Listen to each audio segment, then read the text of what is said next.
Hi, we're back today for another installment of Hank Zipzer. Help somebody get me out of fourth grade. So, as we read today, let's think about our character Hank and how he is feeling. He is having a little bit of a conflict with Nick, the Tick McKelty, and let's see how that goes. Usually, when the recess bell rings, Frankie and I are the first ones out of class and in line for Tetherball. Frankie's the Tetherball champ of PS 87. No kidding. When they put Tetherball into the Olympics, Frankie Townsend will get the gold medal for sure. And while we're discussing the Olympics, can anyone tell me why Tetherball isn't an Olympic sport and synchronized swimming is? Girls in nose plugs? Give me a break.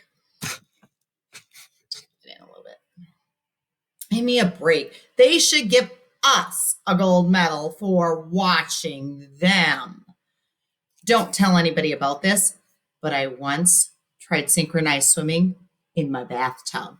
I put my legs up high in the air, lost my balance, fell over, and caused a tidal wave so big that it flooded the bathroom. There was so much water on the floor and so few towels that I panicked. I jumped out of the tub and watched in horror as the water flowed under the door and into the hallway. I flung open the door and bolted for the linen closet to get more towels. As I grabbed a stack of towels and headed for the bathroom, I ran smack into my 9-year-old sister, Emily. Towels flew everywhere. I was totally naked, and she was totally screaming at the top of her lungs, which made me scream at the top of my lungs. That little scream fest made our Dutch and Cheerio start spinning in circles, which he does when he gets really nervous. As he spun right by me, I tripped over him and went sliding down the linoleum hall like a bowling ball, stopping just in time to wave hello to my mom, who was doing the dinner dishes. Hank, why are you sliding around naked? My mom said. Just practicing my synchronized swimming, Mom. Gotta go. Wait a minute. Where was I? Oh, yeah. I was telling you about how I like to be first in line for tetherball. I lose focus sometimes. Your mind wanders a lot when you have learning challenges like I do. My dad always says, stay focused. Hey, that's not always as easy as it sounds.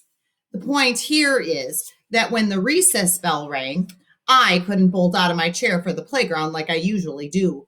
My legs felt like each one weighed about 1,000 pounds. Let's jet, Frankie said to me. What are you waiting for? I have more important things than tetherball on my mind, I answered. What could be more important than that? Being left back, I said. The thought was so scary, I was barely able to say the words. I think McKelty is right. Hank, Ashley said, putting her red baseball cap, which she had decorated with a rhinestone smiley face. Nick McKelty hasn't been right about anything since the brontosaurus walked the earth. McKelty said that he knows for sure that I'm going to have to repeat the fourth grade, I said. Zip, my man, the only person who knows that info for sure is Ms. Adolphopoulos, the flesh-eating Tyrannosaurus of the fourth grade. Frankie chimed in. That's why Frankie is my best friend. Even at my lowest, he can make me laugh. Hank, you're not going to be left back, Ashley said. You've got to relax. Do what Frankie always says. Breathe. Yeah, Frankie said. Enjoy that air shooting into your lungs. Frankie's mom, who is a yoga teacher, has taught him all about what she calls power breathing. You take a deep breath in through your nose and blow it really slowly out your mouth, letting all your worries float out into the universe. I tried taking a power breath, but halfway through it, I kind of choked. My worries did not want to go into the universe. They wanted to stay right there, somewhere between my left nostril and my throat. Listen, guys, I can't breathe, I whispered. I can't eat. I can't play tetherball. I can't think about anything else until I know for sure. Miss Adolph was putting on her gray sweater to get ready to go out for recess duty. She stood up behind her desk and looked out at us over her gray glasses. What are you children still doing inside? She asked. Mr. Zipzer, it isn't like you to be doing extra credit work. Ashley poked me in the ribs. Go ask her, she whispered. Or do you want me to? I'll do it, I said. It's my future. How hard could this be? I'd just look Miss Adolph right in the eyes and say, I'm sure Nick McKelty was just messing with me, but I want to make sure that you're not going to make me repeat the fourth grade. It was a simple sentence in the American language, which I happen to have been speaking since I was 2 years old. I could do this, no problem. I walked up to Miss Adolph's desk. The walk from my desk to hers seemed like 100 million miles. I looked at her and swallowed hard. Miss Adolph, I began, I have a very important question to ask you. It's about the fifth grade. Yes, she said. Don't just stand there, Henry. I don't have all day.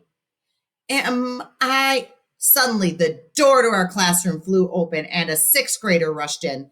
Ms. Adolph, he said, they told me to come get you immediately. Mr. Sicilian was called to Principal Love's office, so there's no teacher on playground duty. I'm right in the middle of something, young man, she said. This can't wait. Robert Upchurch got his tie caught on the seesaw and he can't get off. He says he's getting nauseous and he's about to toss his string cheese.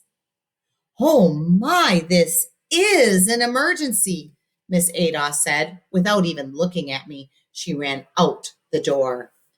I can't believe it, I said, pacing back and forth in front of the desk. Robert Upchurch screws up everything again. I'm right in the middle of the most important question of... My tongue froze mid-sentence. That's because my eyeballs landed on something that I wish I hadn't seen. Hey guys, come here, I whispered. Look at this. Miss Adolph left her roll book out of the drawer. This was definitely a first. Miss Adolph keeps her roll book locked in her top drawer at all times, except when she's calling roll or entering grades. She wears the silver key to the drawer on the lanyard around her neck. It spends its entire life bouncing around her chest. It's like it's stuck on some icky roller coaster ride. I looked at the dark blue roll attendance book sitting there on top of the desk. The answer to my fifth grade future was calling to me from inside its cover.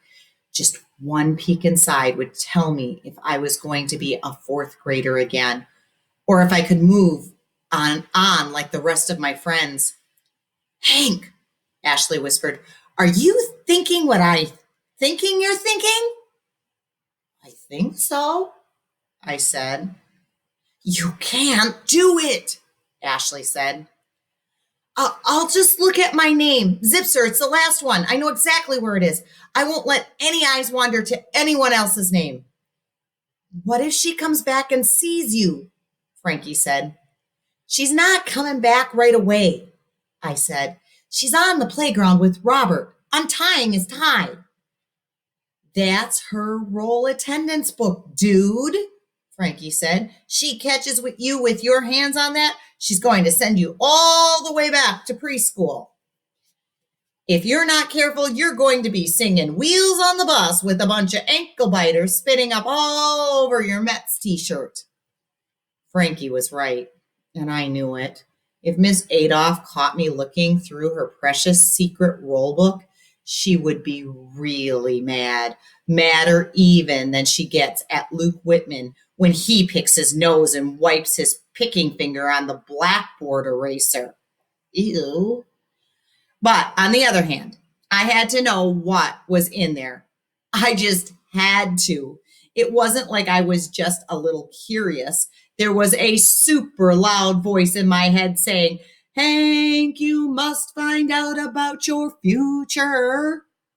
I looked at the roll book, then over at Ashley and Frankie. I didn't know what to do. Chapter 3, and I'm going to show you this. It's Hank Zipzer is famous for writing different lists, and this is the 10 reasons I shouldn't look in Miss Adolph's book. Number 1, it's not mine. Number 2, I don't have her permission. Number 3, she told us we can't. Number 4, no living fourth grader has ever dared to look in there before. Number 5, I might see one of her cooties walking across the page. Number 6, the cootie could attack me and bite me, and I'd turn into a grumpy, gray-faced fourth grade teacher with lint on my skirt. Number 7, what if Miss Adolph set a finger trap in there and that would snap onto my fingers and never come off? Number 8, I need all my fingers in case one day I decide to play keyboards in a rock band. Number 9, come on, Hank, who are you kidding? You know you're going to do it. P.S. I know. It says a top 10 list and there was only 9 things. You don't have to remind me that there were only 9 reasons on the list. I couldn't come up with a 10th.